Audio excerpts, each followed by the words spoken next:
समचरण सरोजं सान्द्रनीलाम्बुधावं जगन्निहितपाणि मण्डनं मण्डनाना तरुणतुलसीमाला कंदरं कञ्जनेत्रं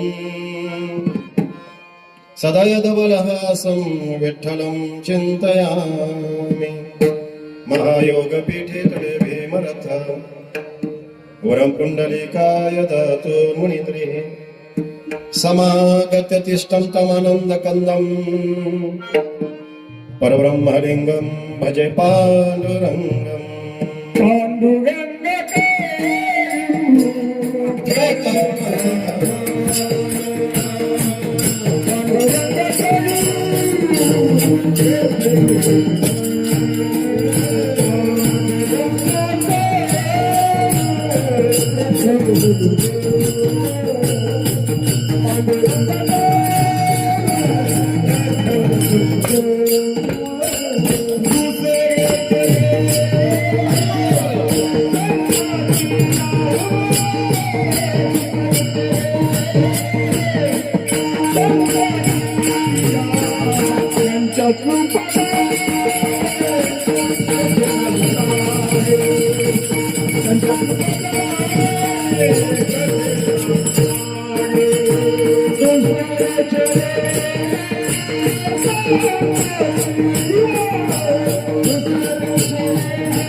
पांडुरंग करो प्रथम नमन दुसरे चरण संताचे त्यांच्या कृपादाने कथेचा विस्तार बाबाजी सद्गुरु दास तुका हरि ओम ब्रह्मानंदं परमसुखदं केवलं ज्ञानमूर्ते द्वंद्वातीतं गगनसदृशं तत्त्वमस्यादिलक्षणम् एकं नित्यविमलमचलं सर्वधी साक्षीभूतं भावातीतं त्रिगुणरहितं सद्गुरु तं नमामि वसुदेवसुतं देवं कंसचानूरमर्दनं देवके परमानन्दं कृष्णं वन्दे जगद्गुरुम् अलंकापुरी पुण्यभूमी पवित्र तिथे नंदतो ज्ञानराजा सुपात्र तया ठविता महापुण्यराशी नमस्कार माझा श्री सद्गुरु ज्ञानेश्वरासी ध्यान मूलम गुरुमूर्ती पूजा मूलम गुरुपदम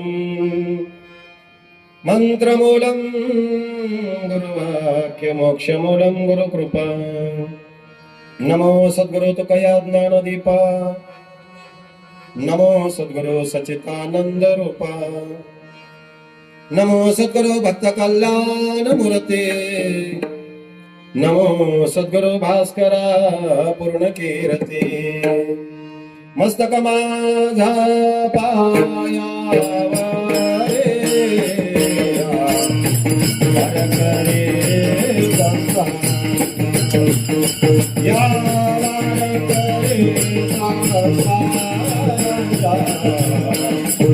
वारकरी मस्तक माझ्या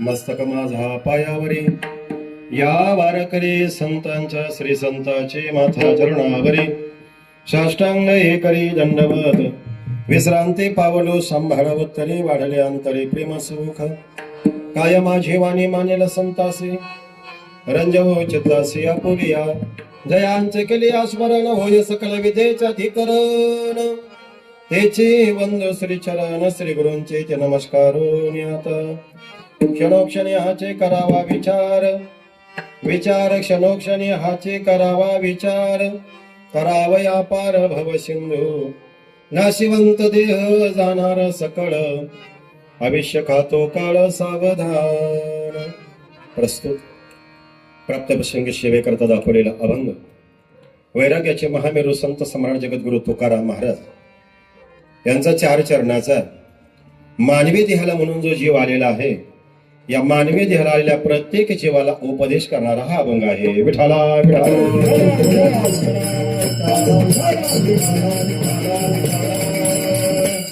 आजच्या या कीर्तनरूपी सेवेकडे वळण्याच्या अगोदर अल्पसा परिहार तो म्हणजे असा महान तपस्वी पराशर ऋषींच्या पदस्पर्शानं पावन झालेला आपलं हे पारनेर नगरी, श्री संत निळोबराय महाराजांच्या पदस्पर्शानं पावन झालेला आपला तालुका, सेनापती बापटांच्या वास्तव्यानं पावन झालेलं हे पारनेर शहर आहे, साने गुरुजींच्या पदस्पर्शानं पावन झालेली ही भूमी आहे, भगवान नागेश्वराच्या वास्तव्यानं पावन झालेली पवित्र ही भूमी आहे.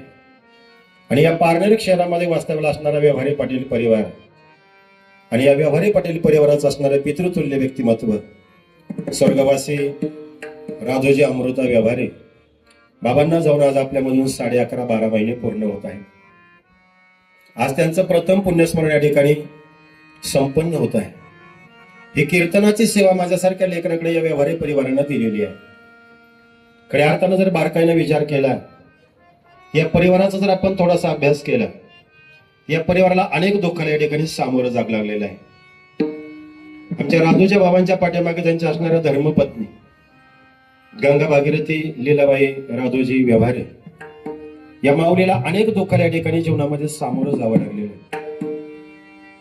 या उभयचा दोघा पती पत्नीला असणारी जी 2 मुलं आहेत, त्यामध्ये एक मुलगा आपल्या सर्वांचे परमस्नेही असणारे सुनील भाऊ, एक गाडी व्यवसायामध्ये या ठिकाणी ते कार्यरत आहे, आणि दुसरा मुलगा कैलासवासी या ठिकाणी संदीप राधोजी व्यवहारे. गेली 2-3 वर्षापूर्वी संदीप भाऊचं जाणं झालं. या महाराष्ट्र राज्याच्या भारत देशाच्या पवित्र भूमीमध्ये भारत देशाची सेवा करण्याचं काम त्यांनी जीवनामध्ये चांगलं केलेलं आहे. परंतु सुट्टीवर आल्यानंतर या ठिकाणी छोटासा अपघात झाला, आणि त्या अपघातामध्ये आमच्या या ठिकाणी संदीप भाऊला जीव गमवावा लागला. या माऊलीला फार मोठं दुःख झालं. ऐका, मुलगा जातो ना जातो तर 1-1.5 वर्षामध्येच महाराज 2 वर्षामध्ये पती राजाचं जाण्याचं दुःख आहे. म्हणून अशा प्रकारचं दुःख हे पचवत असताना आमच्या लीलाबाईने या ठिकाणी हा प्रपंचाचा गाडा इथपर्यंत ओढत आणलेला. एवढं दुःख सहन करत करत इथपर्यंत हा प्रपंचाचा गाडा त्या घेऊन आलेल्या आहे. म्हणून खऱ्या अर्थानं आमच्या लीलाबाईंना खूप दुःख मोठं आहे. पतिराजाच्या जाण्याचं दुःख आहे. आपले एक तरुण तडफदार मुलगा त्याचंही पण या ठिकाणी ऍक्सिडेंटली जाणं तेही दुःख आहे. सुनील भाऊवरची जबाबदारी फार मोठी आहे. हा प्रपंचाचा गाडा उडत असताना या बाबांच्या पाठीमागे त्यांच्या असणाऱ्या ज्या 2 मुली आहेत, सौभाग्यवती सुरेखाताई माणिकराव विधाटे आणि दुसरी कन्या सौभाग्यवती संगीताताई अनिलराव रासकर, सुनबाई सौभाग्यवती रोहिणीताई सुनील व्यवहारे आणि दुसऱ्या सुनबाई गंगा भागीरथी ज्योतिताई संदीप व्यवहारे. नातू आकाश भवाई, यश भवाई, तेजस भवाई, राज आहे, प्रणव आहे. नाथ प्रियंकाताई बुर्डे आहेत, काजलताई कराडे आहेत आणि वैष्णवीताई रासकर आहेत. अशा प्रकारचा हा व्यवहारी परिवार आणि व्यवहारी परिवाराचा असणारं पितृतुल्य व्यक्तिमत्व स्वर्गवासी राधोजी अमृता व्यवहारे बाबांचं प्रथम पुण्यस्मरण आणि या पुण्यस्मरणाच्या निमित्तानं ही कीर्तनरूपी सेवा विठाला.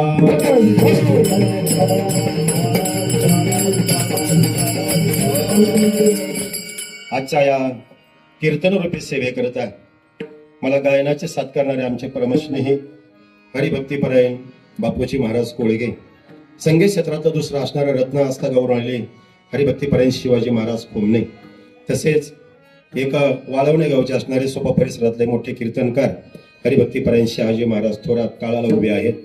तसेच खऱ्या अर्थानं मला आज कीर्तनाला ज्यांची साथ आहे ते निमगाव वाघेवरून आलेली या ठिकाणी श्री नवनाथ वारकरी शिक्षण संस्था आणि या संस्थेचे असणारे संस्थापक अध्यक्ष आदरणीय हरिभक्तीपरायण विठ्ठलजी महाराज पलके आणि त्यांचा असणारा हा सगळा विद्यार्थी वृंद या टाळकरी मुलांकरता एकदा टाळी वाजवायची. जे लहान लहान लेकर आहेत महाराज, कोळी कन्या पुत्र होते जय सात्विक तयाचा हरे का वाटे देवा. ही लहान लहान लेकर वारकरी पेहरावामध्ये या ठिकाणी उभे आहेत.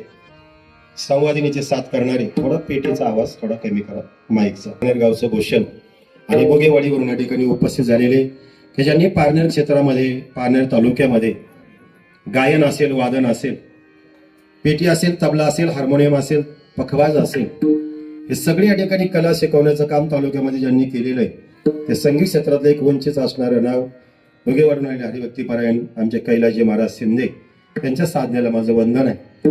मृदंगाचार्य हरिभक्तीपरायण सार्थक महाराज आहे. विनेकरी आमचे परमस्नेही परमार्थ प्रेमी आपल्या पारनेर शहराचेच असणारे, इथलेच वास्तव्याला असणारे आमचे इंद्रभान दादा कुलट या ठिकाणी विण्याला आहेत. तसेच आजचा कार्यक्रम ज्या चॅनलच्या माध्यमातून या ठिकाणी लाईव्ह केला जातोय तो चॅनल आहे, आपण युट्यूबला जर गेला प्रत्येकाकडे आपल्या हातामध्ये मोबाईल आहे आणि त्या मोबाईल या ठिकाणी युट्यूबमध्ये जायचं आहे आणि युट्यूबमध्ये गेल्यानंतर आपली संस्कृती, आपला इतिहास हा चॅनल आपण सबस्क्राईब करायचा आहे, लाईक करायचा आहे. भविष्यामध्ये तुम्हाला कधी वाटलं की बाबा आम्हाला या ठिकाणी राधोजी बाबांच्या पुण्यस्मरणाचं कीर्तन ऐकायचंय बनकर महाराजांचं, तर तुम्ही 4 महिन्यांनी, 6 महिन्यांनी, वर्षांनी, 2 वर्षांनी, 5 वर्षांनी तुम्ही हे कीर्तन या ठिकाणी आपली संस्कृती, आपला इतिहास या चॅनलवरती ऐकायचं आहे, श्रवण करायचं आहे आणि या चॅनलला आपण सबस्क्राईब करायचं आहे. या चॅनलचे असणारे सर्व आमचे परमस्नेही श्रीगोंदा तालुक्यातून आलेले हरिभक्तीपरायण या ठिकाणी गोरख भाऊ सांगळे त्यांच्या ठिकाणी साऊंड आहे, त्यांच्या ठिकाणी सुंदर या ठिकाणी आपल्याला कार्यक्रमाला शूटिंग आहे. मग त्यांचा हा चॅनल आहे, या चॅनलला सगळ्यांनी सबस्क्राईब करा, लाईक करा. भविष्यामध्ये हे कीर्तन आपल्याला पाहता येणार आहे. समोर बसलेली माता भगिनी, तो नववर्ग ज्येष्ठ नागरिक, गावातील भजनी मंडळी, सांप्रदायिक आणि सांप्रदायिक महाराज मंडळी आणि आज ज्यांची कार्यक्रमाला साऊंड सिस्टीम आहे ते पराशर साऊंड सिस्टीम पारनेर. मला आल्यानंतर असं वाटलं होतं की महाराज मिक्सर फार छोटा आहे पण मूर्ती लहान, कीर्ती महान. मिक्सर जरी छोटा असला तरी मात्र आवाज फार मोठा आहे. आमच्या साऊंड सिस्टीम वाल्याकरता एकदा टाळी वाजवली पाहिजे. अतिशय गोड साऊंड सिस्टीम आहे. आता कधी कधी मोठा मिक्सर असतो महाराज पण आवाजच देता येत नाही महाराज त्याला. कधी कधी किराणा दुकानदारामध्ये महाराज त्याच्याकडे किराणा दुकानदाराकडे 10 लाखाचा माल असतो महाराज, 15 लाखाचा, 25 लाखाचा माल असतो. त्याला आपण जर विचारलं ना भाऊ मोहरी आहे का, तो म्हणतो आहे बरं का पण सापडत नाही बरं का. म्हणजे एवढं मोठं सामान असो त्याला जर मोहरी सापडत नसेल तर काय कामाचं आहे. भरपूर मोठ्या मशनी माझ्या पुढे मांडल्या महाराज, त्याला ऑपरेटिंगचं ज्ञानच नसेल तर काय कामाचं आहे महाराज. ते वस्तू थोड्या आहेत महाराज पण महाराजांना काय पाहिजे ते त्यांना माहित आहे. असाच कडक आवाज ठेवा, शेवटपर्यंत 11:15 पर्यंत असा आवाज द्या. तुम्हाला धन्यवाद. विठाला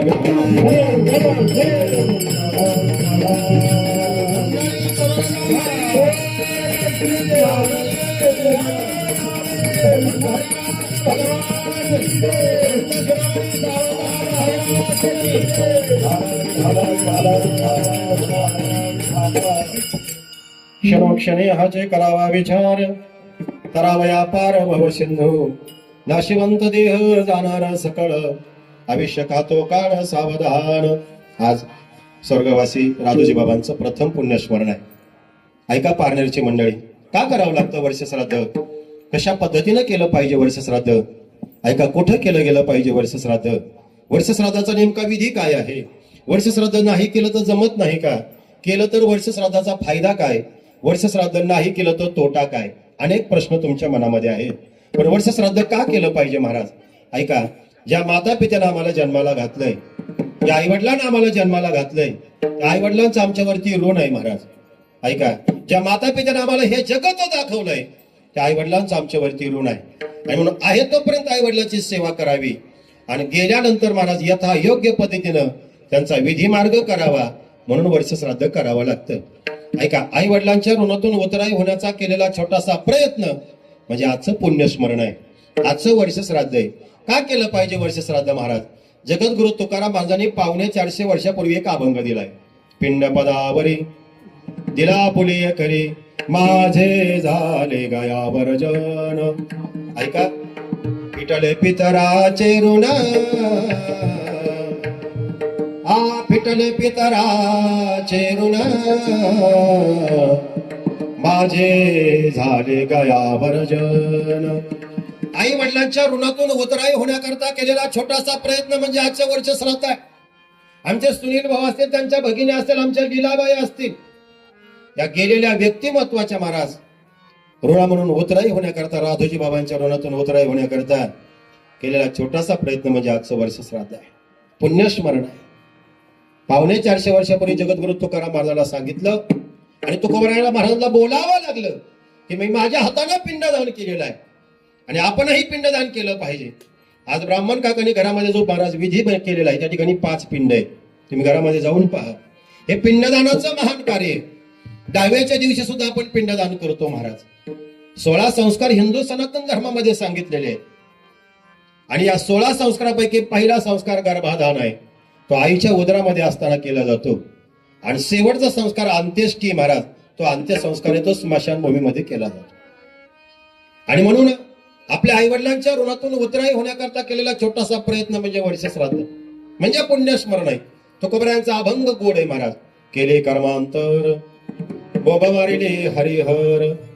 आणि तुकाराम महाराज गोड बोलतात शेवटी महाराज. तुका म्हणे माझे भार उतरले ओझे, माझे झाले गयावर जन, फिटले पितराचे ऋण. पितृ ऋणातून उतराई होण्याकरता तुकाराम महाराज म्हणतात, तुका म्हणे माझे न भार उतरले ओझे. ऐका, तुकाराम महाराज म्हणतात माझ्या डोक्यावर असणारं पितृ ऋणाचं ओझं आज उतरलं गेलं. का? पुण्यस्मरण केलंय. पितृ ऋणाचं ओझं आहे आपल्यावरती. आपण जन्माला आल्यानंतर कैलास महाराज बऱ्याच जणांचं आपल्यावरती ऋण आहे. ऐका, बऱ्याच जणांचं ऋण आहे. आपण जन्माला आल्यानंतर गोरख ऐका, आपल्यावरती बऱ्याच जणांचं कर्ज आहे, आपल्यावरती बऱ्याच जणांचं ऋण आहे. कोणाकोणाचं ऋण आहे महाराज? 7 जणांचं आपल्यावरती ऋण आहे. ऐका, प्रत्येकाचं ऋण मी तुम्हाला सांगून जातो. पहिलं ऋण आपल्यावरती आपल्या आईचं आहे, म्हणजे मातेचं. नंबर 2 आपल्यावरती महाराज आपल्या वडिलांचं ऋण आहे, म्हणजे पित्याचं ऋण आहे. नंबर 3 आपल्यावरती या समाजाचं ऋण आहे. नंबर 4 आपल्यावरती या देशाचं महाराज ऋण आहे. नंबर 5 आपल्यावरती या जवानांचं आणि किसानांचं ऋण आहे. नंबर 6 आपल्यावरती साधू संतांचं ऋण आहे. आणि नंबर 7 सर्वात महत्वाचं आपल्यावरती भगवंताचं ऋण आहे. विठाला विठाला.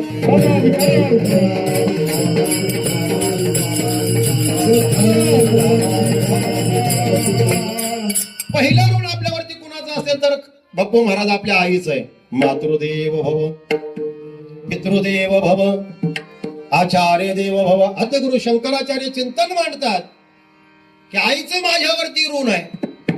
काय केलंय आईनं माझ्या करता, असं काही बोलणारी समाजामध्ये माणसं पाहायला मिळतात.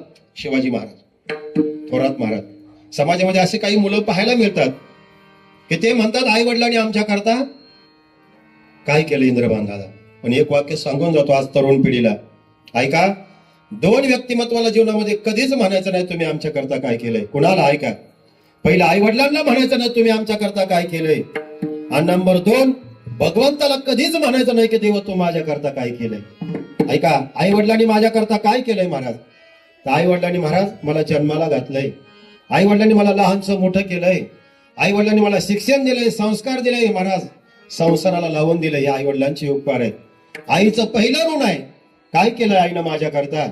घरी गेल्यानंतर भजनी मालिका काढा आणि भजनी मालिकेमध्ये महाराज मदालसा नावाचं प्रकरण काढा. मदालसा नावाच्या प्रकरणामध्ये महाराज ज्ञानोबराय सांगतात आईनं आपल्या करता काय केलं महाराज.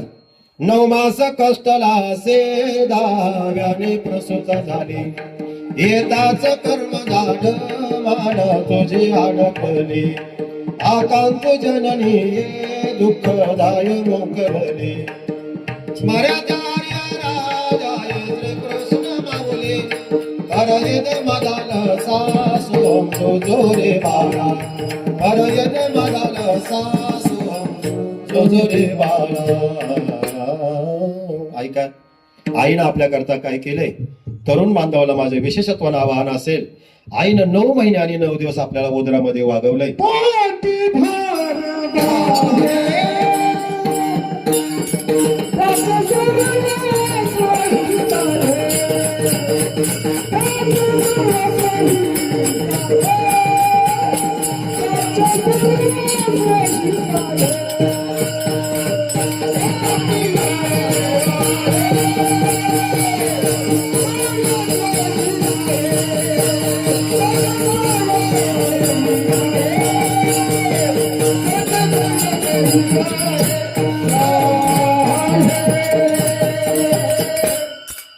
वारकरी संप्रदायाच्या कलस्थानी असणारा महात्मा जगद्गुरु तुकाराम महाराजांच्या अभंगातलं हे वाळ आहे महाराज. हे वाक्य आहे काय? लेकोराचे हित जाणे किंवा वाहे माऊलीचे चित्त. या अभंगामध्ये महाराज चरण आलं पुढं पोटी वाहन आहे. 2.5-3 किलोचा गोळा त्या माई माऊलीनं 9 महिने 9 दिवस उदरामध्ये वागवला. ऐका, हाडाची काढ केली, रक्ताचं पाणी केलं, नेत्राचा दिवा केला, रात्रीचा दिवस केला आणि आपल्याला लहानचं मोठं केलं. स्वतःचा जीव धोक्यामध्ये टाकून आपल्याला जन्माला घातलं. आणि त्या माऊलीला जर आपण मोठेपणे म्हटलं, जर महाराज मोठं झालं तू माझ्या करता काय केलं, तर तिला काय वाटत असेल हो महाराज? काय वाटत असेल? दुःख होत असेल की नाही महाराज? म्हणून एक वाक्य लक्षात ठेवा, जन्मदाते आई वडिलांना कधी म्हणायचं नाही तुम्ही आमच्या करता काय केलं. आणि सर्वात महत्वाचं, भगवंताला कधी देवाला म्हणायचं नाही देवा तू माझ्या करता काय केलं. ऐका, देवानं आपल्या करता काय केलंय महाराज माहित आहे तुम्हाला? देवानं काय केलं ऐका. पारनेरची मंडळी 2020-21 ला एक कोरोनाची लाट येऊन गेली या जगामध्ये. कैलास महाराज अनेक आपल्या जवळची मंडळी निघून गेली महाराज. पण ऐका, त्या कोरोनाच्या काटा लाटेमध्ये आपला नंबर लागला नाही, ही देवाची कृपा आहे.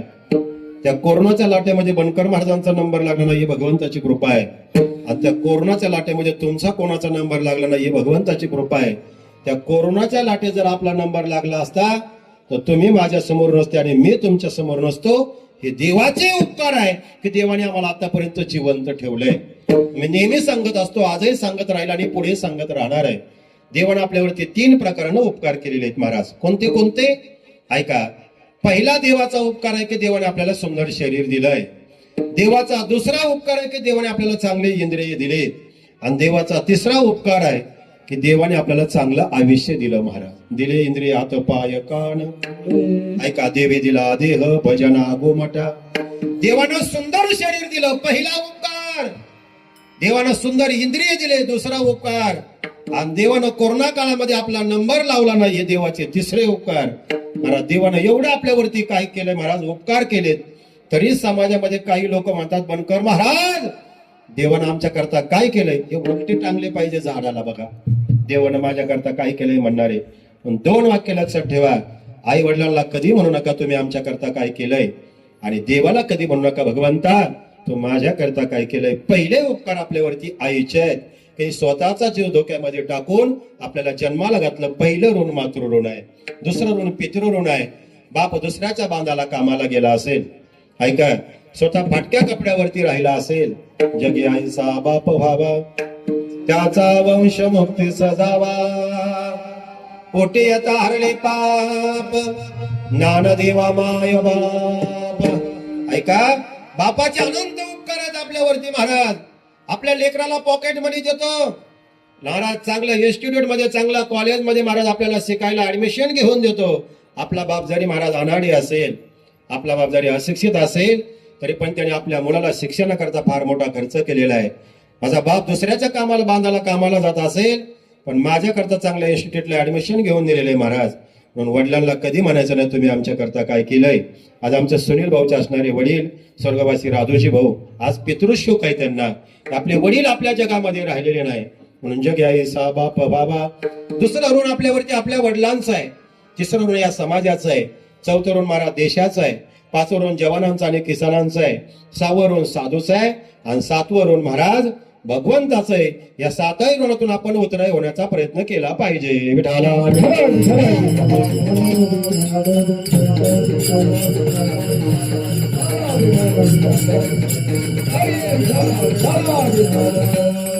आता वर्ष श्राद्ध का करायचं तुम्हाला कळालं. वर्ष श्राद्ध आई वडिलांच्या ऋणातून उतराई होण्याकरता छोटासा केलेला हा कार्यक्रम म्हणजे वर्ष श्राद्ध आहे. आमच्या सुनील भाऊने असतील, आमच्या लीलाबाई आजी असतील महाराज, असणारे त्यांच्या भगिनी असतील, ते नातवंड असतील, अतिशय गोड कार्यक्रमाचं आयोजन केलं. तर तिनं तो कार्यक्रम केला पाहिजे. शास्त्रामध्ये त्याचा दंडक आहे. गरुड पुराणामध्ये जाऊन पहा, संत वाङ्मयामध्ये जाऊन पहा, वर्ष श्राद्ध कसं केलं पाहिजे महाराज. आजच्या दिवसाला 6 प्रकारचे दान करायला सांगितले महाराज. किती दान करायचे आज? 6 प्रकारचे दान करायचे.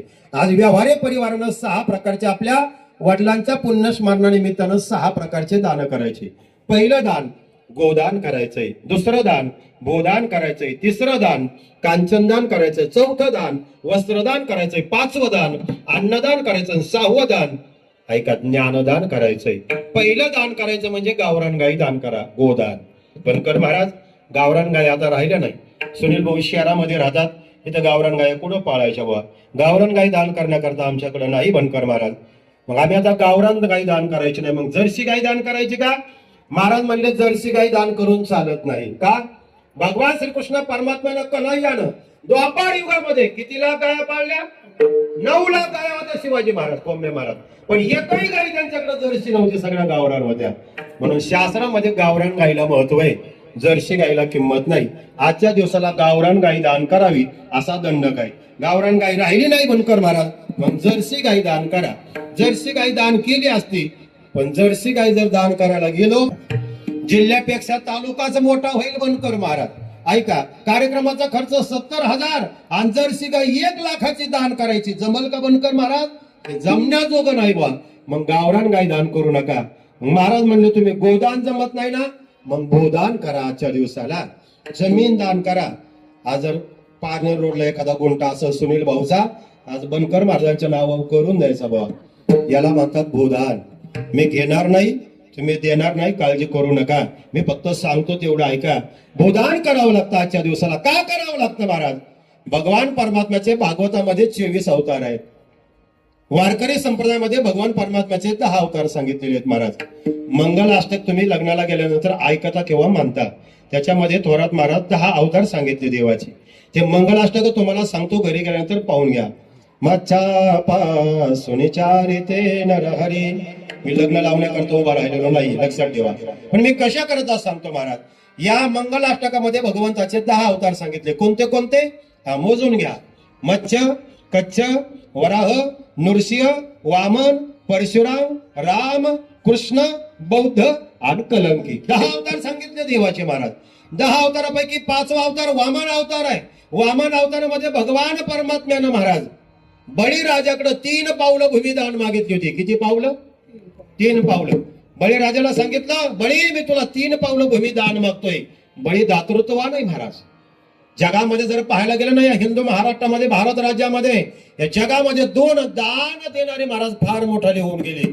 पहिला दातृत्ववान जर कोण असेल तर बळीराजा आहे, आणि दुसरा दानशूर कोणी असेल तर कर्णई महाराज. कर्णई. आता एखाद्या बिडी वाढणाऱ्याला जर दुसऱ्या बिडीवाड्याने बिडी दिली ना, तो दुसरा त्याचं कौतुक करतो. तुमचा तर कर्णाचाच अवतार आहे, म्हणजे बिडीवर कर्ण ठरतो काय आपला? ऐका, याला दातृत्व म्हणत नाही, लक्षात ठेवा. बळीराजा एवढा दानशूर होता, त्याने स्वतःचे कवच कुंडल सुद्धा काढून दिले महाराज, लक्षात ठेवा. तो का म्हणे बळी? कर्ण एवढा दानशूर होता की कर्णानं आपल्या कानातले महाराज कवच कुंडल सुद्धा भगवंताला दान. आणि भगवान परमात्म्याला 3 पावलं भूमी दान देणारा आमचा बळीराजा आहे. म्हणून दान केलं पाहिजे. पण काय दान केलं पाहिजे? भूदान. दुसरं भूदान झालं, पहिलं गोदान झालं, तिसरं कांचन दान करायचं. आज आमच्या राधोजी बाबांच्या पुण्यस्मरणाच्या निमित्तानं आजच्या दिवसाला स्वर्ण दान करायचंय. म्हणजे आजच्या दिवसाला 1 तोळ्याची अंगठी जवळजवळ आमच्या बापू महाराजांना दान करायची बुवा. व्यवहारी परिवार जमल का? व्यवहारी परिवार ऐकतोय ना? 1 तोळ्याची दान करायची अंगठी आज तुम्ही देणार नाही, आम्ही घेणार नाही, काळजी करू नका. पण ऐका, सुवर्णदान आज करावं लागतं. गोदान, भूदान, कांचनदान. कांचनदान म्हणजे सुवर्णदान. 2.25 लाख दादा भाव गेलाय. कशाचा? सोन्याचा लोक म्हणतात आपल्याला काय माहित नाही, माझे 10 बोट मोकळीत महाराज, मी काय अंगठा घालणारा महाराज नाही महाराज. असो चला, 2.25 लाख भाव आहे, कांचन दान करावं लागतं. जर कांचन दान केलं नाही, पितृदोष पाठीमागे लागला, तर ब्राह्मण काकाकडे गेल्यानंतर काका सांगतात तुम्ही आता त्र्यंबकेश्वरला जा, नारायण नागबली करा. आणि तिथं गेल्यानंतर मग ते ब्राह्मण काका सांगतात छोटा का होईना सोन्याचा नाग बनवा आणि दान करा. मला असं वाटतं ही वेळ आपल्यावर येऊ नये. असं जर वाटत असेल तर हयात असताना आईबापाची सेवा चांगली करा, याच्यापेक्षा काही नाही. विठाला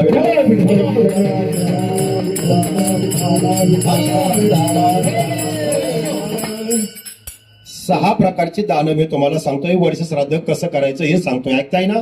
गोदान, भूदान, कांचन दान म्हणजे सुवर्णदान. तीनही जमत नाही, चौथं दान वस्त्रदान. आज आमच्या सुनील भाऊच्या घरामध्ये असणाऱ्या पाहुण्यांनी कपडे आणले असते की नाही? आज कपडे बऱ्याच लोकांनी आणलेत की नाही? याला वस्त्रदान म्हणतात थोरात महाराज. काय वस्त्रदान? मग गोदान जमत नाही, भूदान जमत नाही, कांचनदान जमत नाही, पण वस्त्रदान करता येतंय का नाही? मग आज कपडे दान करायचे. ऐका, गरीबातल्या गरीब माणसाला व्यवहारी परिवारानं आज 2.5 मीटर वस्त्र दान करायचं. कोणला? ज्याला कपडे घ्यायची ऐपत नाही अशा माणसाला. आता जो 5,000 रुपये मीटरचा दररोज घालतोय त्याला जर तुम्ही घेऊन दिलं तर तो शिवेल का? नाही ना शिवणार. गरीबातल्या गरीबाला 2.5 मीटर आज वस्त्र तुम्ही 50 रुपये मीटरचं घेणं पण दान करा. तुमच्या पाहुण्याला 5,000चं घ्या, आमचं काय म्हणणं नाही. चौथं दान वस्त्रदान. 5वं दान कथा कीर्तन प्रवचन याचं आयोजन आम्ही केलेलं आहे सुनील भाऊनं.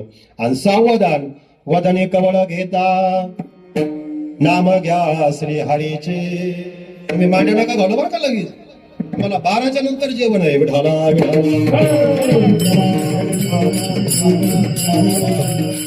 या 6 दानाने युक्त वर्ष श्राद्धाचा विधी. वर्ष श्राद्ध का करायचं कळालं, कसं करायचं कळालं, कुठं करायचं. वर्ष श्राद्ध घरी करता येतं, त्र्यंबकेश्वरला जाऊन करता येतं, गयेला जाऊन करता येतं, प्रयागला जाऊन सुद्धा वर्ष श्राद्ध करता येतं. माझे झाले गया वर्जन.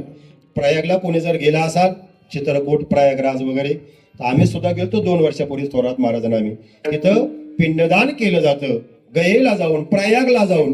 म्हणून कुठं करायचं वर्ष श्राद्ध कळालं, कोणी करायचं. आता ऐका, थोरल्या मुलानं, मधव्या मुलानं, धाकट्या मुलानं वर्ष श्राद्धाचा पुण्यस्मरणाचा विधी केला तरी चालतो. वर्ष श्राद्ध का करायचं कळालं, कसं करायचं कळालं, कुठे करायचं कळालं, कोणी करायचं कळालं. सर्वात शेवटचा प्रश्न, वर्ष श्राद्ध कोणाचं करायचं? ज्याचा ब्राह्म्य पद्धतीने विवाह झालेला आहे, ज्याचं हिंदू संस्कृतीप्रमाणे लग्न झालेलं आहे, त्याचंच वर्ष श्राद्ध केलं जातं. हा वर्ष श्राद्धाची माहिती तुमच्या पुढे मांडली. आता येतो अभंगाच्या चरणाकडे. विठाला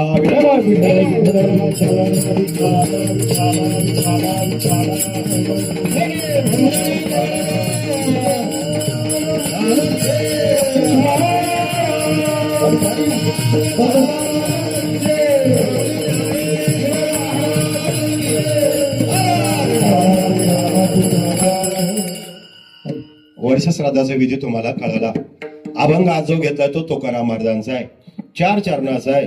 आजच्या अभंगामध्ये महाराज, अभंग जरी 4 चरणाचा असला तरी या अभंगामधून जो अनमोल उपदेश केला तो 2 चरणाच्या माणसांकरता. ऐका काय बोललो मी, 4 चरणाचा अभंग आहे, पण उपदेश ज्यांच्या करता केला तो 2 चरणाच्या माणसाकरता, 2 पायाच्या माणसाकरता. काय उपदेश केला आजच्या अभंगामध्ये? क्षणोक्षणी हाची करावा विचार. तुकाराम महाराज म्हणतात तुम्ही जन्माला आल्यानंतर क्षणाक्षणाला हाच विचार करा. कोणता महाराज? तरावया पार भव सिंधू. संसार रूपी सागर तरुण जाण्याचा विचार क्षणाक्षणाला तुकाराम महाराज म्हणतात करा. बरं ठीक आहे, तुकाराम महाराज नाही केला विचार तर कार होईल. त्यावेळेस तुकाराम महाराज म्हणजे तुम्हाला मिळालेलं जे शरीर आहे ना ते जाणार आहे आणि त्याची गॅरंटी नाही. नाशिवंत देह जाणार सकळ, आयुष्य खातो काळ सावधान. हे शरीर जाणार आहे आणि याची कोणत्याही प्रकारची शाश्वती नाही, गॅरंटी नाही. आणि म्हणून तुम्ही क्षणाक्षणाला काय करा, विचार करा. बरं ठीक आहे महाराज, मग काय केलं पाहिजे आम्ही? तर तुकाराम महाराज म्हणजे तुम्ही एक काम करा, तुम्ही संत समागमामध्ये प्रथमता या. संत समागमी धरावी आवडी, करावी तातडी परमार्थाची. तुम्ही भगवत मार्गामध्ये, भगवत चिंतनामध्ये, वारकरी संप्रदायामध्ये लवकर ऍडमिशन घ्या आणि तुम्ही लवकर माळकरी बना आणि सतसंगतीमध्ये या. करावी तातडी परमार्थाची. आणि या जगाच्या नाही नादी लागू नका. आजच्या अभंगाच्या शेवटच्या चरणामध्ये व्यवहारी शब्द आलेला आहे आणि योगायोग असा आहे की आज व्यवहारी परिवाराचाच कार्यक्रम आहे. तो का म्हणे इह लोकीच्या व्यवहारे, म्हणजे व्यवहारे म्हणजे आडनाव आहे, पण तुकाराम महाराजांना इथं व्यवहारे का म्हणायचंय, तर व्यवहार या संदर्भानं तुकोबाराने हा शब्द वापरलाय. तो का म्हणे ये लोकीच्या व्यवहारे, व्यवहारे आडनाव वेगळं आणि इथं वेगळा. व्यवहाराचा अर्थ घ्यायचा महाराज, व्यवहार म्हणजे आपण जो समाजामध्ये व्यवहार करतो त्याला व्यवहार म्हणतात. तुकाराम महाराज म्हणतात या व्यवहाराच्या जास्त नादी लागू नका, डोळ्यात धोर गेल्यासारखं बसू नका, तर तुम्ही सावध व्हा आणि सावध होऊन क्षणाक्षणाला विचार करा. विठाला तुकाराम महाराजांनी आपल्याला आज उपदेश केला, सावध केलं महाराज, मार्गदर्शन केलं. ज्ञानोबराय मार्गदर्शन करतात. तरी जडजोडणी बहिला निघ ये भक्तीचे वाटे लाग, जेणे पावस्या व्यंग निज धाम माझे. तुकाराम महाराज म्हणतात तुम्ही विचार करा, विचार करा, क्षणाक्षणाला विचार करा. ऐका पारनेरची मंडळी, आपण विचार करत नाही असा एकही माणूस इथं नाही बा, पण जे विचार करतात ना महाराज, तो केलेला विचार सार्थ आहे का निरर्थ हे महत्वाचं आहे. तुम्ही आम्ही जो विचार करतोय ना, हा विचार सार्थ आहे का निरर्थ आहे हा महत्वाचा आहे. दिवसामध्ये आपण किती विचार करतो गोरख भाऊ, पण तो विचार सार्थ आहे का निरर्थ हे महत्वाचं आहे. अहो काही तर समाजामध्ये मी असे माणसं पाहिले, शहाजी महाराज की ते विचार करून करून वेडे झाले आणि त्यांना महाराज ठाण्याला नेऊन येड्याच्या इस्पितळात भरती करावं लागलं. विचार करणारी माणसं, विचार करत नाही माणसं. अहो सगळेजण विचार करतात. ऐका कैलास महाराज, तुम्ही समाजात जर मध्ये पाहिलं ना, तर लोक रस्त्याने चालताना सुद्धा विचार करतात, चालता चालता सुद्धा विचार करतात, बसले तरी विचार करतात, रस्त्याने चालले ना तरी काही माणसं बापू महाराज विचार करत चालतात. आणि कसे चालतात नीट पहा इकडे माझ्याकडे.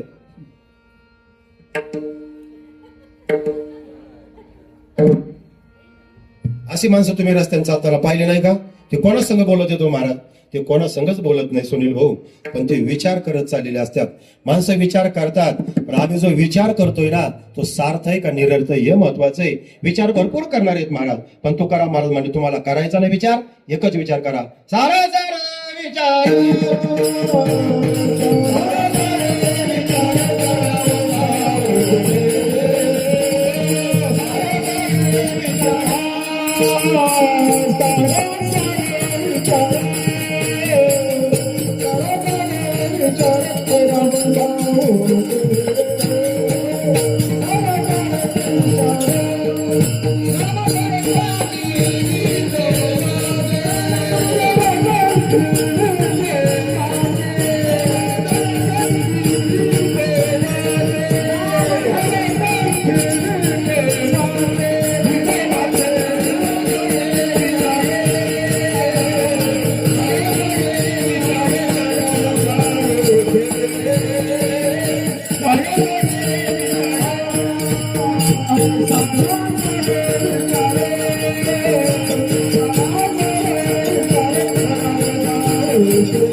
ऐका पारनेरची मंडळी, तुकाराम महाराज म्हणतात विचार करा.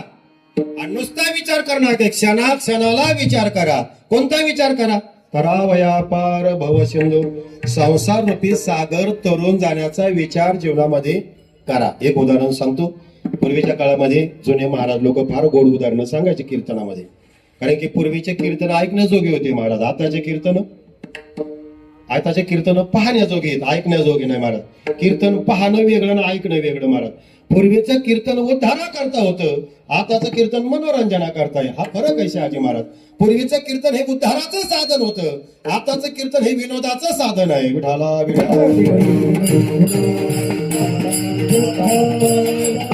ऐका, आपण जर कीर्तनामध्ये जर जास्त हसवलं नाही ना, ऐकणारे लोक म्हणतात कालच्या महाराजाला अक्कलच नव्हती बुवा महाराज. ऐका, कीर्तन ऐकण्या करताय का महाराज हसण्या करताय? कीर्तन उद्धारा करताय का मनोरंजना करताय? कीर्तन टाइमपास करताय का उद्धारा करताय? तर कीर्तन हे साधन महाराज उद्धाराचं आहे, आणि कीर्तन उद्धारा करताच असलं पाहिजे, जेणेकरून मूर्ती अंतरे ठसावे श्री हरीची. ऐसे कीर्तन मर्यादा हे संतांच्या घरचे, आस गुणचरित्रे परम पवित्रे सादर वर्णावे, सज्जन वृंदे मनोभावे आगे भक्ती ज्ञानाविरहित इतरा गोष्टी न कराव्या, प्रेम बरे वैराग्याच्या युक्ती विवराव्या. ऐका, कीर्तन कसं करताय महाराज? कीर्तन चांग, कीर्तन चांग, होय अंग हरी. अहो कीर्तन, कीर्तन म्हणजे महाराज उद्धाराचं साधन आहे. आणि म्हणून पूर्वीच्या महाराज लोकांचे कीर्तन ऐकण्याजोगे होते महाराज.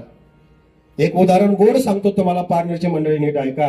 प्रत्येक जण माणूस विचार करतोय, पण कोणता विचार करतो तो सार्थ आहे का निरर्थ आहे लक्षात ठेवा. मुंबईवरून महाराज एक जावई आला. मुंबई परिक्षेत्रामध्ये मुंबई सिटीमध्ये राहणारा जावई आपल्या खेडेगावामध्ये आला महाराज. आणि 1 महिन्याची सुट्टी काढून आला बापू महाराज, 1 महिन्याची. आता जावई बापू सासरवाडीला नंतर महाराज त्याचा मान पान असतो. असं म्हटलं जातं व्यवहारामध्ये महाराज, माणसाला कुठेही मान नसला तरी चालतो, पण सासरवाडीत असतोच महाराज. आणि जावई बापू सासरवाडीला आले महाराज.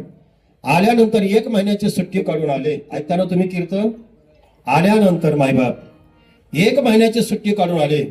संध्याकाळी झोपले, पहिलाच मुक्काम होता. दुसऱ्या दिवशी सकाळी उठले आणि उठल्यानंतर दारामध्ये गेले. कोलगेट हातामध्ये घेतले महाराज, टूथब्रश हातामध्ये घेतला आणि दात घासायला सुरुवात केली. पण शेजारी असणारे गवळ्याच्या म्हशी त्यांच्या दारामधून चालल्या होत्या सासरवाडीच्या. जावई बापून जाताना म्हशी पाहिल्या. 10-15 म्हशीचं कळपच होता बा महाराज, थोरात महाराज. आणि या सगळ्या म्हशी पाहिल्यानंतर अनेक म्हशींचे अनेक वेगवेगळे प्रकारचे शिंग होते. ऐकताना तुम्ही कीर्तन. 12च्या पुढे तुम्हाला जाऊ देणार नाही, काळजी करू नका. मला जाणीव आहे उन्हाची तीव्रता जास्त आहे. पाठीमागे माणसं उन्हामध्ये उभे आहेत, पण त्याला तर माझा नाईविला जाय, जागा कमी आहे. आईकडे पोट माग सरा, हो माग सरा. आणि कीर्तनात महाराजाचा ओरडू ओरडू सांगतोय पुढं सरा, तरी कोणी पुढे यायला तयार. इथं काही भ्याव वाटतं लोकांना का काय कळत. आम्ही काय माळा टाकतो का गळ्यात तुमच्या? नाही, मनाने नाही टाकणार आम्ही माळा. ऐका कशा करता लोक पुढे येत नसतील महाराज. आता उन्हामध्ये बसावं लागणार आहे, माझा नाईविलाज आहे, पण 12 पर्यंत आपल्याला सेवा करायची आहे. विठाला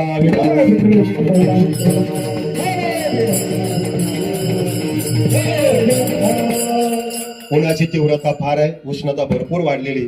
आमच्या कुलट दादाला मी म्हणलो होतो की महाराज आपण 9:30ला कीर्तन चालू करू, 11:30ला संपून टाकू. ते म्हणे ऐका काय सांगत होतो मी गोरख भाऊ, मी कीर्तन सांगत होतो बरोबर आहे ना. काय सांगत होतो मी, ऐकता का तुम्ही कीर्तन? तुम्ही जेवायला आले का कीर्तन ऐकायला आले महाराज? बोला बोला बोला. कीर्तन ऐकायला आले. काय सांगत होतो मी कीर्तनामध्ये? मी कीर्तनामध्ये जावई बापू सांगत होतो. ऐका माझं काम आहे ते सांगण्याचं. आणि जावई बापू मुंबईवरून आले महाराज. कुठून आले? मुंबईवरून आले महाराज. आल्यानंतर 1 महिन्याची सुट्टी काढून आले. किती महिन्याची? 1 महिन्याची सुट्टी काढली. पहिला मुक्काम झाला. दुसऱ्या दिवशी दात घासायला दारात उभे राहिले. 20-25 म्हशीचं टोळकं समोरून चाललं होतं.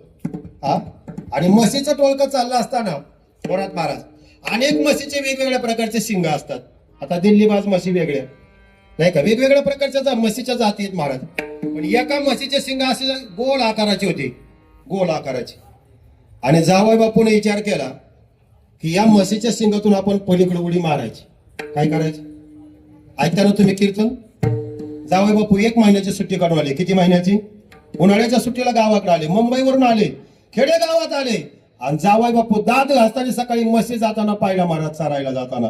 म्हणजे या म्हशीच्या शिंगातून एक दिवस काय करायचं, पलीकडं उडी मारायची. 1 दिवस गेला कोंबणे महाराज, दुसरा दिवस गेला, तिसरा दिवस गेला, सांगू का संध्याकाळपर्यंत असंच 29 दिवस गेले महाराज. किती गेले? आणि 30 दिवस महिना संपला. शेवटचा दिवस उगवला. जावई बापू म्हणले आता उद्या आपल्याला गावाला म्हणजे आल्या मार्गाला आपल्याला जायचंय, मुंबईला जायचं, ड्युटीवर जायचंय. आपण आता 1च दिवस आपल्याकडे बाकी, उद्याची सकाळ. पण आपण 30 दिवस असेच व्हायला घालवले, पण म्हशीच्या शिंगातून पलीकडे उडी मारली नाही. शेवटचा दिवस उगवला पारनेरकर. ऐका. आणि जावई बापूने विचार केला आता काही जरी झालं तरी काय आज उडी मारायची म्हणजे ठरवलं बुवा, निश्चयाचे बळ आणि तुका म्हणे हा नाही तर ठरवलं काय लागतंय महाराज. आज उडी मारायची म्हणजे मारायची. कशातून? कशातून? हा हे महत्वाचं आहे. म्हशीच्या उगवला दिवस महाराज. जावई बापूने विचार मागचा पुढचा करायचा ना. म्हशीच्या शिंगातून पलीकडे उडी मारली, पण जावई होते 145 किलोचे महाराज. असे गडी होता महाराज. म्हशीच्या शिंगाचा अंदाज थोडा कमी आला. आणि जावई बापू काय पलीकडे गेली नाही, अर्धे अलीकडे ना अर्धे आणि शिंगामध्ये गुंतले महाराज. गोरख भाऊ म्हशीचा एक स्वभाव आहे, म्हैस शांत आहे तोपर्यंत शांत आहे, पण म्हशीनं जर एकदा वर शेप केली तर ती कोणाची नाही. आमच्या दत्तोनाना साबळे आलेले धुळेवरून, त्यांना विचार. ऐका, म्हैस कोणाचंच ऐकत नाही महाराज. ऐका, तुम्ही कधी पाहिलं का म्हशी दिंडीला गेलेल्या? ऐकता तुम्ही कीर्तन.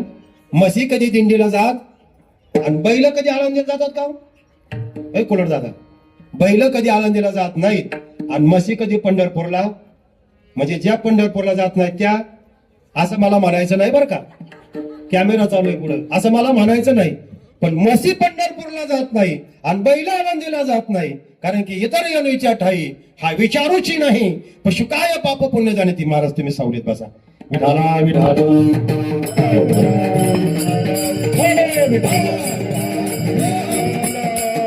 जावायला उडी मारली पण जावाई पलीकडे गेले नाही बापू महाराज. जावाई मध्येच अटकले गोरख भाऊ आणि मशीनं सेप वर केली.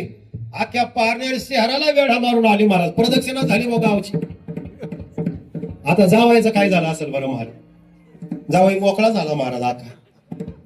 पण आल्यानंतर आमचे कैलास महाराजांसारखे एक जाणकार होते वैश, ते म्हणले जावाई बापू, तुम्ही म्हशीच्या सिंगातून पलीकडे उडी मारताना एकदा तरी विचार करायला पाहिजे होतं पलीकडे जाईन का नाही उडी.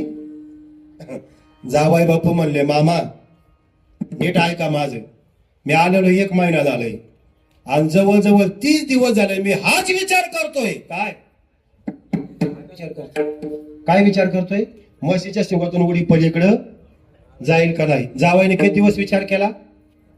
ऐका ऐका, 29 दिवस विचार केला. जावानं केला विचार. सार्थ आहे का निरर्थ आहे? सार्थ आहे का निरर्थ आहे? हा निरर्थ विचार आहे महाराज. असले विचार काय कामाचे महाराज. काही लोक काय विचार करतात महाराज, बांध कसा कोरता येईल सरळ, हा असा विचार करतात काही काही महाराज. दुसऱ्याचं लग्न, जमलेलं लग्न मोडायचं नाही व दुसऱ्याचं लग्न कसं जमावता येईल असा विचार करतात लोक. मला तुम्ही मोडायला कशाला निघाले महाराज, आपण जमवायचं बघू ना. ऐका, लोक लग्न मोडण्याचा विचार करतात, लोक बांध कोरण्याचा विचार करतात, लोकांचं वाईट करण्याचा विचार करतात. एक सांगू का तुम्हाला, दुसऱ्याच्या दुःखामध्ये जर आपल्याला दुःख होत असेल तर आपलं अंतःकरण शुद्ध आहे. आणि दुसऱ्याच्या दुःखामध्ये जर आपल्याला आनंद होत असेल तर आपल्यासारखा पापी आपणच आहोत, हे त्याचं उत्तर आहे. दुसऱ्याच्या दुःखामध्ये महाराज आपल्याला दुःख व्हावं आणि दुसऱ्याच्या आनंदामध्ये आपल्याला आनंद प्राप्त व्हावा. जावईनं सांगितलं मामा 1 नाही 2 नाही 29 दिवस मी विचार केला म्हशीच्या सिंगातून पलीकडे उडी जाईल का, पण केलेला विचार निरर्थ होता, केलेला विचार सार्थ नव्हता. तुकाराम महाराज म्हणतात बाकीचे विचार करण्यापेक्षा तुम्ही एक विचार करा. कोणता विचार करा? क्षणी हाती करो विचार, क्षणी क्षणी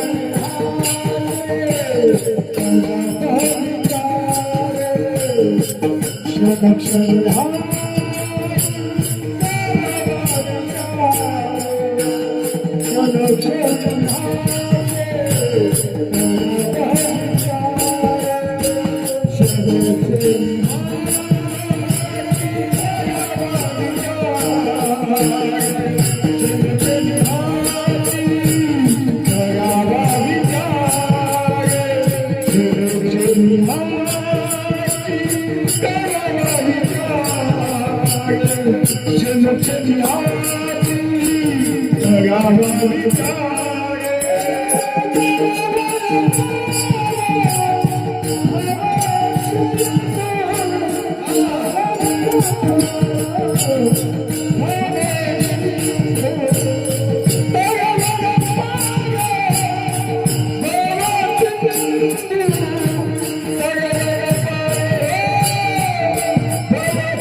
ऐका, आजच्या काळामध्ये तुकाराम महाराज चिंतन मांडत असताना सांगतात क्षणोक्षणी ह्याचे करावा विचार करावया पार भव सिंधू.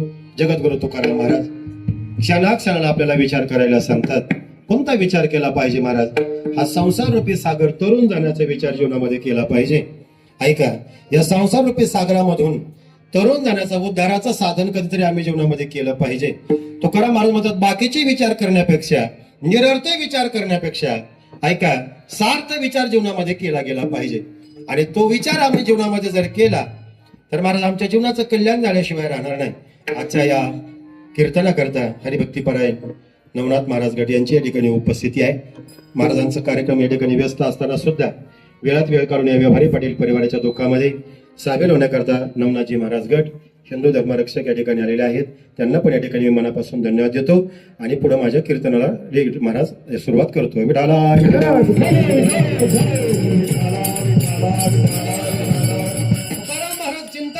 सांगतात, क्षणाक्षणाला विचार केला पाहिजे.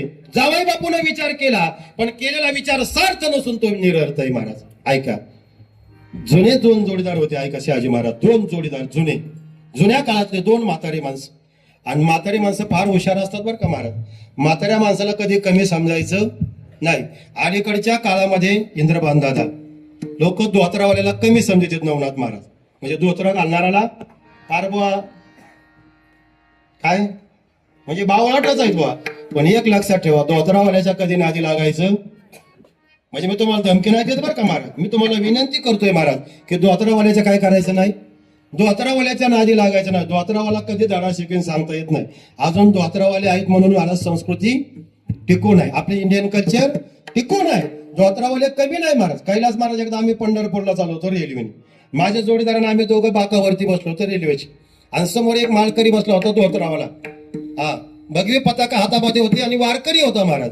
आणि धोत्रावाला समोर बसलेला होता, भगवा बाण अंगामध्ये होता, धोतर परिधान केलं होतं महाराज, भगवी पताका हातामध्ये होता. आम्ही अलीकडच्या बाकड्यावरती आणि वारकरी समोर होता. कशा करता सांगतो महाराज, धोत्रावाल्याला कधी कमी समजायचं नाही. आणि आमच्या शेजारी दोन कॉलेज कुमार आले आणि त्या कॉलेज कुमारांनी परस्परामध्ये चर्चा केली. म्हणले आपण धोत्रावाल्याची काय करू, माझ्या करू. आता तो तरुण पोर आहेत ना महाराज, त्यांचाही दोष नसतो, तो वयाचा दोष असतो महाराज. जरा उल्लडपणा असतो अंगामध्ये. त्या तरुण पोराने सांगितलं आपण वारकऱ्याची आज काय करायची, मजाच करायची महाराज, विनोदच करायचा बा. म्हणले काय करायचा, म्हणले रेल्वेची आपण साखळी ओढू आणि बाबांनी ओढलं असं नाव सांगू. म्हणले रेल्वेमध्ये आपत्कालीन काय असते, चेन असते महाराज. ओढण्याकरता काय काही संकट जर आलं तर तुम्ही महाराज ते चेन ओढून गाडी थांबवू शकता. त्या दोनही मुलांनी विचार केला आपण वारकऱ्याची आज काय करू, जरा चेष्टाच करू बा, मस्करीच करू बा. तरुण पोरं होते महाराज. कशा करता सांगतो, वारकऱ्याला कधी कमी समजायचं नाही, धोत्रावाल्याच्या कधी नादी लागायचं नाही. एवढंच सांगतो महाराज. 2 मिनिटांमध्ये पुढे चालतं, वेळ कमी आहे आपल्याकडे. ऐका, मुलांनी विचार केला, जर आपण चेन ओढली, साखळी ओढली आणि पोलीस आलं, आरपीएफ आलं, पोलीस आलं आणि पोलिसांनी जर विचारणा केली तर आपण काय सांगणार. म्हणले बाबांनी ओढले असं सांगू. आणि म्हणले जर आपल्या अंगलट डाव आला तर म्हणले 1500 देऊन मिटून घेण्याचा प्रयत्न करू. म्हणले पैसे आहेत का आपल्याकडे. म्हणून दोघांनी महाराज पॉकेटमध्ये तपासून पाहिले. दोघांच्याही पॉकेटमध्ये 500 रुपयाची नोट होती महाराज. याच्या खिशामध्ये 500 आणि त्याच्या 500. ते म्हणले 1000 रुपये तो दोघांकडे गोरख भाऊ आहेत. जर आलेच पोलिसाला द्यायची वेळ तर एवढ्या 1000 रुपयावरती काय करू, मिटून घेऊ, नाहीतर बाबाचं नाव सांगून मोकळं हो. वडली ना बापू महाराजची गाडी थांबली, पोलीस आले, कोणी वडली साखळी, कोणी थांबवली गाडी, कोणी थांबवली गाडी. महाराज असा आरोड झाला. बाल महाराज पोरं, त्याला काय पोराला दम आहे का महाराज. त्या डब्यामध्ये नंबर पडल्यानंतर तिथं पोलीस आल्यानंतर म्हणले आपल्या डब्यातले कोणी वडली साखळी. ते पोरं म्हणले या वारकरी बाबाने वडली धोत्रावाल्या. पोलीस हुशार असतात महाराज, ते स्वतःहून स्वर्गाला जाणारे असतात, त्यांना जास्त सांगावं लागत नाही. त्याने बाबा तुम्ही साखळी वडली का. बाबा म्हणले ओढली साहेब. आता बाबाने ओढलेली, गाडी थांबवलेली, चैन ओढलेली. पण बाबाला आला आरोप तर बाबा म्हणले ओढली. पोरं म्हणते तर ओढली. पोरं म्हणले खरंच बाबा त्यांनीच ओढली. म्हणले पोलीस साहेबांना सांगितलं बाबा तुम्ही खरंच सांगा साखळी ओढली. म्हणले ओढली. का ओढली, तुम्हाला याचे साखळी ओढल्याचा परिणाम माहिती आहे का, याचा गुन्हा माहिती आहे का, याचे परिणाम माहिती आहे का. म्हणले तुमचे साहेब परिणाम काही का असा ना, पण माझ्यावर संकट आलं म्हणून मी साखळी, माझ्यावर अडचण आली म्हणून मी चैन. काय अडचण आली तुम्हाला. अहो साहेब माझ्याकडे 500 2च नोटा होत्या, म्हणजे 1000 रुपये होते. या 2 तरुण पोराने दादागिरी करून माझ्याकडून 1000 रुपये हिसकावून घेतले. ऐकलं ना तुम्ही? आता तुम्हाला पुढचं कळालं असेल महाराज, नाही का? मग याचं सांगायची गरज मला वाटत नाही महाराज. या 2 पोरांनी 1000 रुपये माझ्याकडून हिसकावून घेतले. पाठीमागे जायला मला गाडी खर्ची नाही साहेब. मग वारकरी कोणाला पैसे मागणार, म्हणून पोलिसाची मदत घ्यावं म्हणून साखळी ओढली साहेब. असं केलं का? म्हणले हो असं केलं. म्हणले बाबा तुमच्या नोटा कशा होत्या? 500-500च्या 2च होत्या बघा साहेब. आता बाबांनी हे सगळं पाहिलं होतं ना अगोदर यांच्याकडे 500-500चे. दोघांचे पॉकेट पाहू द्या म्हणले साहेब. साहेबांनी पाकिट घेतले. 500-500च्या शिवाजी महाराज 2 नोटा निघाले. म्हणजे याच का? म्हणले याच 500-500च्या 2. बाबांना 1000 रुपये देऊन टाकले. पोरसांना महाराज पोरांना बेड्या ठोकल्या. चला म्हणले बिन मारायच्या खोडीमध्ये डाळ भात खायला. महाराज वारकरी एवढा हलकट नाही. 10 फूट पुढे गेल्यानंतर वारकऱ्यांना पुन्हा सांगितलं, साहेब त्या पोरांना पुन्हा एकदा विचारा गाडीची चेन कोणी ओढली, साखळी कोणी ओढली. साहेबांनी विचारलं, पोरांनो गाडीची चेन कोणी ओढली? साहेब खरं सांगू का, आम्हीच बाबाची मजा करण्याकरता चेन ओढली होती, पण बाबावर आरोप केला. कोणी ओढली होती? आम्हीच ओढली होती. झाली की नाही कबूल? झाली की नाही कबूल? साहेब इकडे या, इकडे या, माघारी या साहेब. हे 500-500 रुपये दोघांना देऊन टाका. वारकरी एवढा हलकट नाही बरं का महाराज, एवढा बावलट नाही वारकरी.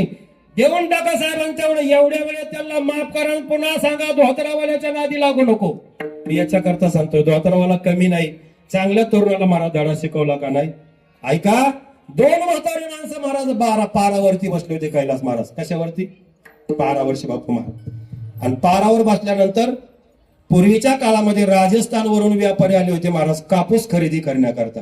कापूस खरेदी, आता कांदे घेण्याकरता शेतकऱ्याच्या महाराज वावरामध्ये जातात शेतकरी महाराज व्यापारी. तसे राजस्थानचे व्यापारी नवनाथ महाराज कापूस खरेदी करण्याकरता मराठवाड्यामध्ये आले. जालना, नांदेड, परभणी तिकडे कापूस पिकतो ना ज्यादा. आल्यानंतर पूर्वीच्या काळामध्ये वाहण्याकरता, दळणवळणाकरता काही जास्त साधनं नसायचे रेल्वे सारखे. मग ते उंटावरून कापूस इथून भरायचे आणि उंटावरून येऊन घेऊन जायचे. उंटाला ही वाहतुकीचं साधन समजलं जायचं. राजस्थानवरून व्यापारी आले आणि थोडेफार व्यापारी नाही, 1500 व्यापारी आले आणि येताना 500 उंट घेऊन आले. किती? थोडं साहेब, 500 उंट घेऊन आले आणि प्रत्येक 500 उंटावर 2-2 गठुडे, म्हणजे 1000 गठुडे आणि 500 उंटन कापूस भरला मराठवाड्यातून आणि निघाले राजस्थानला जायला. हे 2 सकाराम पाटील आणि ठकाराम पाटील पारावर बसले होते फेट्यावले धोतराव. सकाराम पाटलांनी ठकाराम पाटलाला विचारलं, का हो सका पाटील हे उंट कुठं चालले? म्हणजे आपण त्यांना विचारून बघू. आणि विचारलं, म्हणले कुठं चालले? म्हणले आम्ही मराठवाड्यातून निघालो राजस्थानला चाललो. म्हणले उंटावर काय आहे? म्हणले कापूस आहे. किती आहे? म्हणले 1000 गठुडे आहेत. म्हणले उंट किती आहेत? म्हणले 500 आहेत. म्हणले काय करायचं या कापसाचं? म्हणले याला मिल मध्ये जाऊन याचा कपडा बनवायचा. काय बनवायचं? कपडा बनवायचा. ठीक आहे म्हटले, काय हरकत नाही. उंट निघून गेले महाराज. पण सकाराम पाटलाच्या डोक्यामध्ये फिट बसली महाराज. म्हणले 500 उंट, 1000 गठुडे, कापूस राजस्थानला जायचा कधी, पिंजायचा कधी आणि याचा कपडा बनायचा कधी? कोणाच्या डोक्यात फिट बसली? पारावर बसलेलं इंद्रभान दादा. संध्याकाळ झाली, याच्या डोक्यात एकच विचार शहाजी महाराज, 500 उंट, 1000 गठुडे, कापूस निसायचा कधी, पिंजायचा कधी आणि याचा कपडा बनायचा कधी? संध्याकाळपर्यंत हाच विचार. संध्याकाळी सकाराम पाटील निघून गेलं, ठकाराम पाटील घरी गेलं आणि घरी गेल्यानंतर नातवाला बोलून घेतलं. म्हणले बाळू इकडे. म्हणले काय? मी सांगतो ते नीट ऐक. म्हणले काय बाबा? म्हणले 500 उंट, 1000 गठुडे, कापूस निसायचा कधी, पिंजायचा कधी, कपडा बनायचा कधी? नातू म्हणला बाबा तर सकाळी चांगले होते, दिवसात काय परिणाम झाला बाबावरती? बाबा म्हणले मला काय याच्यातलं कळत नाही. सोनबाईला सांगितलं चहा ठेवा आणि सोनबाई चहा घेऊन आल्या. सोनबाई माझा एक प्रश्न आहे. म्हणले बोला मामा. म्हणले 500 उंट, 1000 गठुडे, कापूस निसायचा कधी, पिंजायचा कधी, त्याचा कपडा बनायचा कधी, राजस्थानला जायचा कधी? सोनबाई म्हणले मामा तर सकाळी चांगले होते. म्हणले मामा मला याच्यातलं काही कळत नाही. म्हणजे तुमचा लेख आला ना संध्याकाळी त्यांनाच विचारा. ते काय MIDC कामाला आलं 6:30 वाजता. रावसाहेब इकडे, रावसाहेब मुलाचं नाव आहे. म्हणले बोला बाबा. म्हणले 500 उंट, 1000 गठुडे, हा कापूस राजस्थानला जायचा कधी, पिंजायचा कधी, याचा कपडा बनायचा कधी? म्हणजे बाबा तुम्हाला काय झालं? बाबा रात्रभर सयाजी महाराज हाच विचार, झोपलंच नाही म्हातारा. सकाळी दिवस उगवला, म्हाताऱ्याला घरात कोंडून टाकलं. म्हातारा खिडकीतून हात करायचं लोकांना, ओ राम भाऊ इकडे या. काय 500 उंट, 1000 गठुडे, कापूस राजस्थानला जायचा कधी? म्हाताऱ्या डोक्यावर काय झाला? काय झाला परिणाम? रावसाहेबाला वाईट वाटलं. बाबाला नेमकं झालं काय?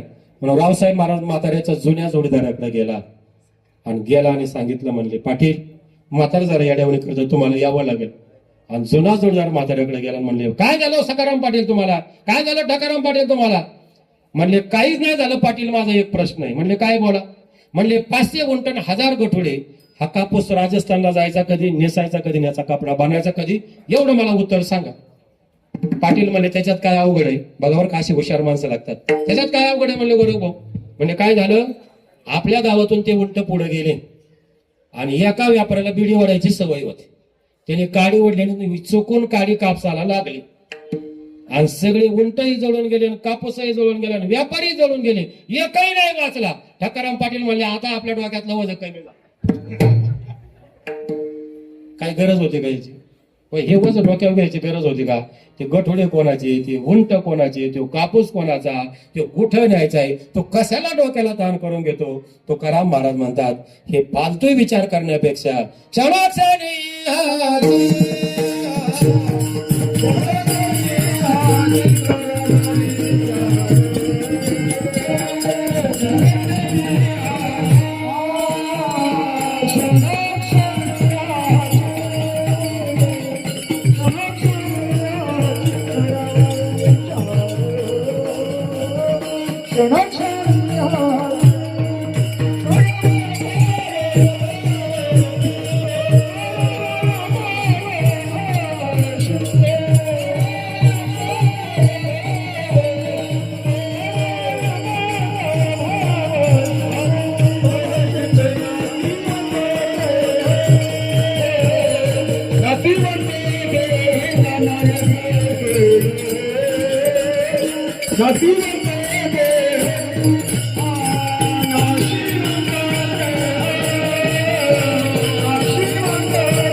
ऐका, तुकाराम महाराजांचा सकाराम पाटलासारखा ठाकाराम पाटलासारखा विचार करण्यापेक्षा एक विचार करा, क्षणाक्षणाला विचार करा. कोणता?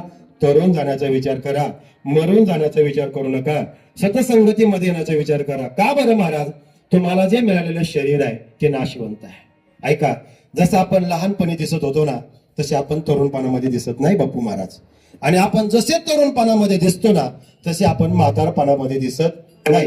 एक एक दिवसानं आपण वृद्धापकाळाकडे चाललेलो आहे महाराज. ऐका, म्हणून परमार्थ योग्य वयामध्ये केला पाहिजे. छत्रपती शिवाजी महाराजांनी, ऐका गौरव भाऊ, छत्रपती शिवाजी महाराजांनी वयाच्या 16 वर्षी स्वराज्याचं तोरण बांधलं. कितव्या वर्षी? छत्रपती शिवाजी महाराजांनी स्वराज्याचं तोरण बांधलं, वय वर्ष 16. माऊली ज्ञानोबरांनी ज्ञानेश्वरी लिहिलं महाराज, वय वर्ष. माझ्या माऊली ज्ञानोबरांनी ज्ञानेश्वरी सांगितली आणि सचिदानंद बाबांनी लिहून काढली, वय वर्ष 16. आद्यगुरु शंकराचार्य महाराज अध्यास भाष्य नावाचा धर्मग्रंथ जगाला दिला महाराज. त्यावेळेस शंकराचार्यांचं वय वर्ष होतं 16. आणि स्वामी विवेकानंद सारखा महात्मा अमेरिकेला गेला आणि भारतीय संस्कृतीचं महाराज अमेरिकेला तत्वज्ञान समजून सांगलं, the Indian culture of best of culture. त्यावेळेस माझ्या माता आणि भगिनींनो किंवा माझ्या बंधू आणि भगिनींनो हे शब्द वापरणारे आमचे स्वामी विवेकानंद महाराज वयाच्या 16 वर्षी शिकागो गोलमेज परिषद गाजवली. मग ऐका, ज्ञानोबा 16 वर्षी ज्ञानेश्वरी सांगतात, छत्रपती शिवाजी महाराज 16 वर्षी स्वराज्याचं तोरण बांधतात, आद्यगुरु शंकराचार्य 16 वर्षी अध्यास भाष्य नावाचा धर्मग्रंथ देतात, आणि स्वामी विवेकानंद वयाच्या 16 वर्षी महाराज आपली हिंदू सनातन संस्कृती जगाला सांगतात. म्हणून माझ्या भारतातल्या महाराष्ट्रातल्या तरुणाला 16 वर्ष धोक्याचं न समजता ते मोक्याचं समजलं पाहिजे. पण तरुण डीजे पुढे नाचतो म्हणतो 16 वर्ष असं इथे. हा, कसं आहे नवनाथ महाराज, असं इथे महाराज 16 वर्ष मोक्याचं आहे, 16 वर्ष धोक्याचं नाही. म्हणून आज आणि आता आणि आपण ताबडतोब काय झालं पाहिजे महाराज, आता तरी पुढे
आणि पुढे हाच उपदेश आता तरी मागे सरा ऊन लागायला लागले. बालपणी जसं शरीर आहे तसं तरुणपणात राहत नाही. तरुणपणात जसं शरीर आहे विनेकरी बाबा, म्हातारपणामध्ये तसं राहत नाही. म्हणून लक्षात ठेवा, आपण बालपणी परमार्थ केला पाहिजे. नाही केला तर तरुणपणी केला पाहिजे, आणि नाही केलं तर म्हातारपणी तरी केला पाहिजे. महाराज सांगतात, बालपण गेले नेनता, तरुणपणी विषय व्यथा, वृद्धपणी प्रवर्तली थोर चिंता. म्हणून सावध झालं पाहिजे. ऐका, लहानपणामध्ये परमार्थ शोभून दिसतो, आणि जर आपण योग्य वयात परमार्थ केला नाही तर म्हातारपणामध्ये महाराज परमार्थ शोभून दिसत नाही. झाल्या ही न शक्ती, नाके डोळे गळती. म्हातारपणामध्ये डायनामाट उठला, इंडिकेटर फुटलं, खोपडी उडाली, टायर उडाला. महाराज टायर महाराजाचा मऊ झाला, मग रिमोट केला, काय जमत नाही महाराज. योग्य वयामध्ये परमार्थ केला पाहिजे. राष्ट्रसंत तुकडोजी महाराज सांगतात, तरुणापणे तुझ्या अंगी भरला ताटा, विषयासाठी धुंडाशी बारा वाटा, पुढे आहे काळाचा सपाटा, अजून तरी सावध होय मुढा, संसार थोडा देहा पाण्याचा. अरे इंग्रजीमध्ये एक म्हण आहे, human life is bubble of water. मानवी जीवन हा पाण्याचा बुडबुड आहे. कधी कळलं आपल्याला महाराज, आयुष्य जात आहे पार. चाललंय आयुष्य एक एक दिवसानं वृद्धापा काळातलं. काल जसे होते ना तसे आपण आज नाही, आणि आपण आज जसे तसे उद्या राहणार नाही. आपण एक दिवसानं महाराज वृद्धापा काळाकडे चाललोय, एक एक दिवसानं आपण महाराज म्हातारपणाकडे चाललोय, एक एक दिवस आपण मृत्यूच्या जवळ चाललेलो आहे महाराज. आयुष्य जात आहे पहा, काळाचा पत असे महा, स्वहिताचा घोर वहा, ध्यानी राहा श्री हरीच्या. म्हणून महाराज सांगतात, तुम्ही साधू संतांचा ऐका, महात्म्यांचा ऐका, योग्य वयामध्ये परमार्थ करा, आणि परमार्थ करणाऱ्यांनी परमार्थासारखं वागा. हे बघा, एक वाक्य सांगतो, ज्यांनी माळ घातली नसेल त्यांनी माळ घाला, आणि ज्यांनी माळा घातल्या असतील त्यांनी माळीसारखं आचरण करण्याचा प्रयत्न करा. आणि जर आपण साधू संतांचं ऐकलं नाही तर महाराज सांगतात, हे जरी नाही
आमच्या मुलांकरता एकदा टाळ्या झाल्या पाहिजे, गायकांकरता एकदा टाळ्या झाल्या पाहिजे.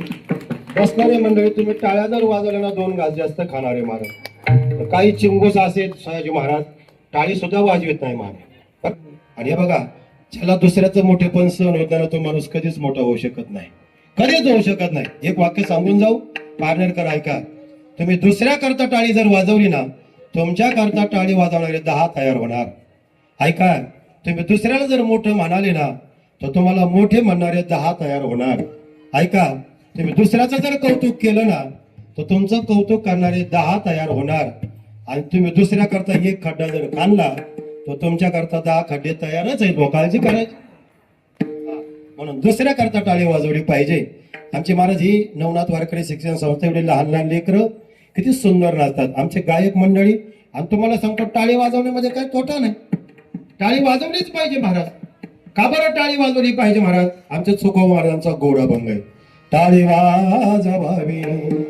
महाराज फार गोड शब्द आहे. हा गुढी टाळी वाजवावी. ऐका पारनेरची मंडळी, या ठिकाणी जर आपण टाळी वाजवली नाही ना, पुढचा जन्म आपल्याला रोडवर उभं राहून टाळी वाजवावं लागेल. म्हणून इथं टाळी वाजवली पाहिजे. वाजवली पाहिजे की नाही टाळी महाराज? टाळी वाजवण्यामध्ये काही तोटा आहे बरोबर? खरं सांगा पारनेरची मंडळी, टाळी वाजवल्यानंतर तुमचं काय फास्टॅग मधून पैसे कट होतात का महाराज? टोल नाका आहे का टाळी वाजवायला? टोल नाका पडतो का? टाळी वाजवली पाहिजे ना महाराज. माझे तुकाराम महाराज म्हणतात, करे टाळे बोला मुखी नाम.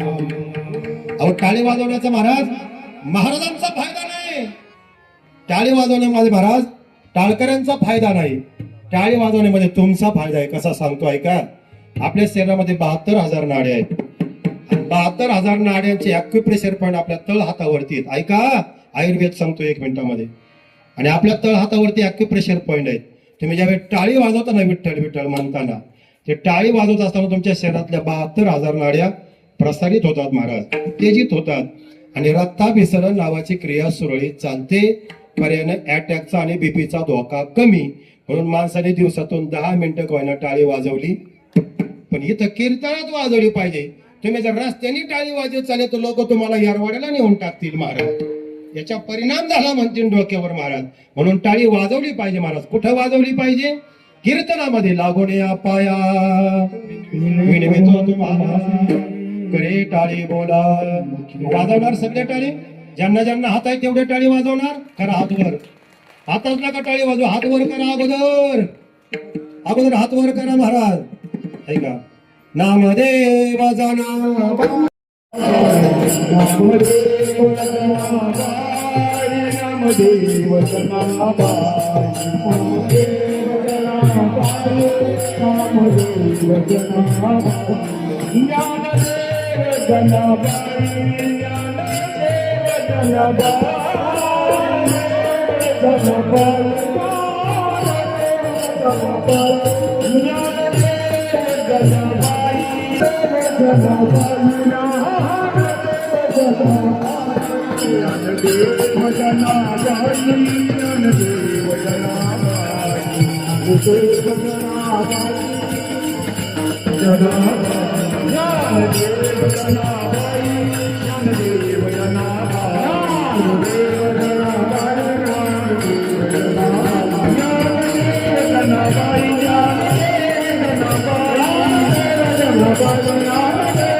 Come on.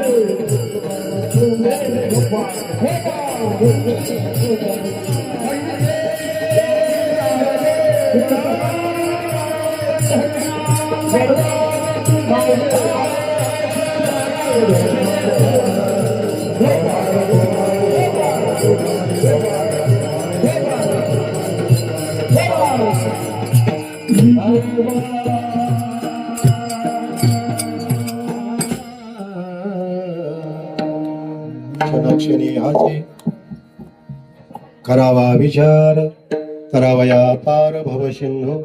संपत आलाय आपला वेळ. आणि नंतर महाप्रसादाला बसायचं. पुन्हा अस्ताव्यस्त कोणीही फेकायची नाही. विठ्ठल जय जय.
स्वामी सद्गुरुराम